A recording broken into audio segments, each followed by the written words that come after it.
Welcome to the Virtual Fracture Clinic, an innovative way of managing acute orthopedic injuries. My name is Lucy Arnott and I am an extended scope physiotherapist. The Virtual Fracture Clinic has successfully managed thousands of patients using virtual consultations and a shared care approach. Our objective is to provide you with high quality information so that you can best manage your injury and reduce the need of coming into hospital.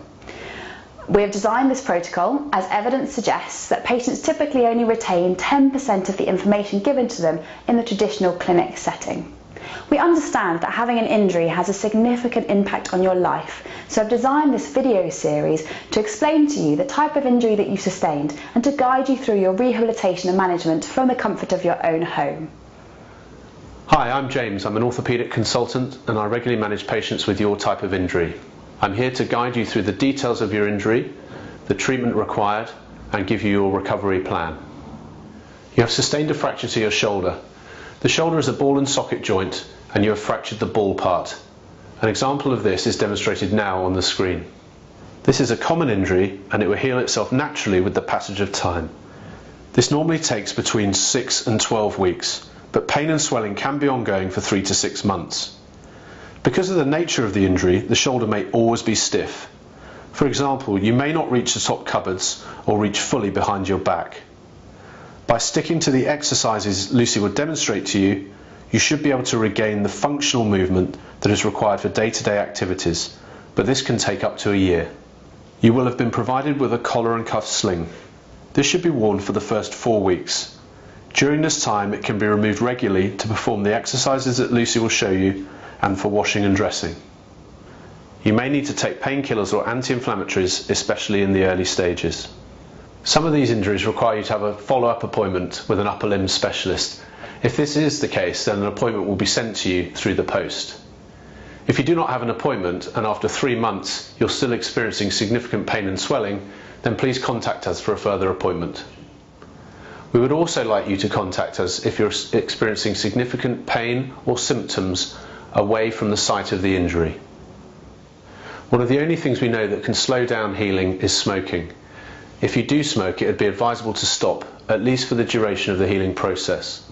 Further information on how to stop smoking can be found on the NHS smoke-free website or be obtained from your GP. You can start driving again when you can comfortably control the car and swerve out of the way in an emergency. Obviously you can't drive if you're still in the sling.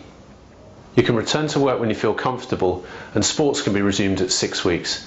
Bear in mind though that pain and swelling can be ongoing when you resume impact activities. I'm now going to hand you back to Lucy, who will guide you through your rehabilitation. We're now going to show you some simple exercises to help you to recover from your upper limb injury. The first phase of your rehabilitation is about acute pain and swelling management. An ice pack can be applied to the area that is injured, making sure that the ice pack is always wrapped in a tea towel so that there is no direct contact with your skin. We would advise to place this to the injured area for approximately 15 minutes at a time and to repeat this approximately 4 to 5 times a day. Sleeping in the early phases after your injury can be uncomfortable. What we suggest is to use a pillow long ways behind your arm to fully support it. You will find that this stops the arm from falling backwards and reduces pain across the front of the shoulder. This should always be done keeping your sling on.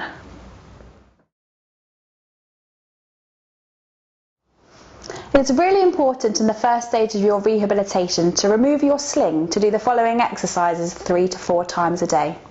The first exercise is for your hand and wrist. You can move your wrist in an upwards and downwards position, getting a good stretch at that joint. You can also use your fingers to make your fist and splay your fingers. Once you can do this without any pain, you can use a pair of socks that you put into a ball to add some resistance to this exercise. This is really good to help with reducing the swelling that you may get in your hand. The next exercise is for your elbow, okay? You need to practice straightening your elbow and bending it towards your mouth. You may find this a little bit difficult in the early stages, but it's important to slowly increase the range of movement that you get every day.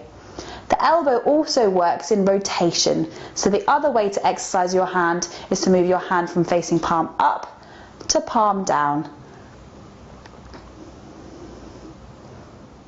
When you've been wearing a sling for a long time, it's really important to think about your posture because you naturally tend to come forward into a position of protection. What I want you to think about is growing tall and bringing your shoulders back so that you get a stretch across the front of your chest. I'd advise to hold this position for approximately 30 seconds and to repeat this 4 to 5 times a day. I'm going to show you from the side so you can really appreciate this exercise. You tend to be forward in this position, and I want you to grow tall and bring your shoulder blades back, holding that stretch for 30 seconds.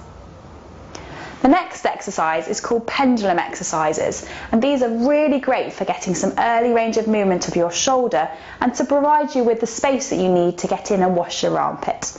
I'd advise to hold on to a firm surface, bring your feet into a step stance position and gently lean forward, letting your arm come forward with it. You can then move your arm in a forwards and backwards momentum, just like the pendulum from a clock. You can also do this in a sideways movement and in a clockwise rotation.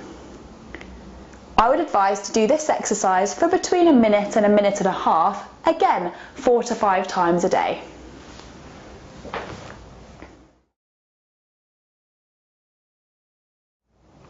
The next stage of your rehabilitation is about gently starting to move your shoulder. We do these via exercises known as active assisted range of movements. The first movement direction is to hold onto your hand with your good arm and gently guide it up in the air. I want you to repeat this about 10 times, nice and slowly, really thinking about the quality of the movement. For this first stage, I don't want you to be lifting your arm any further than 90 degrees. The other position that your arm moves in is a rotational way. For this, I would advise to get a stick or something that you can use to hold on to. You place your arm firmly with an overhand grip onto the stick and use your good arm to lever your arm outwards. The important thing to remember with this exercise is that you keep your elbow nice and close by your side. I'll show you this from the side view also, rotating your arm outwards. If you don't have a stick to hand, you can do this quite simply by using your other hand to guide the movement. These exercises you should do about 10 repetitions on both exercises, about 4 to 5 times a day. The third stage of your rehabilitation is about regaining range of movement and strength in your shoulder. The first exercise is bringing your arm straight up in front of you as far as you can comfortably. It's important that you think of your posture when you're doing this exercise and don't try any trick movements to get further than you would naturally. The next exercise is to rotate your thumb outwards and do a similar movement but in a nice big arc. Once again, just go as far as you feel able to, and each day hopefully this will improve a little bit.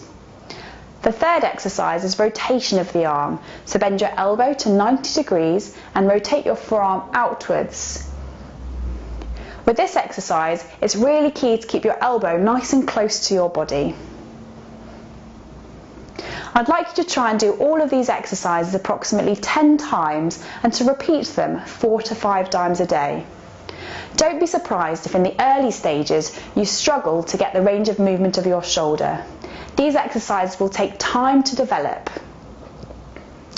If you're struggling with any of these exercises and you come in to see us in the clinic, we can always advise that you see a physiotherapist who can help you with a structured re-strengthening program if need be. Thank you for watching our video.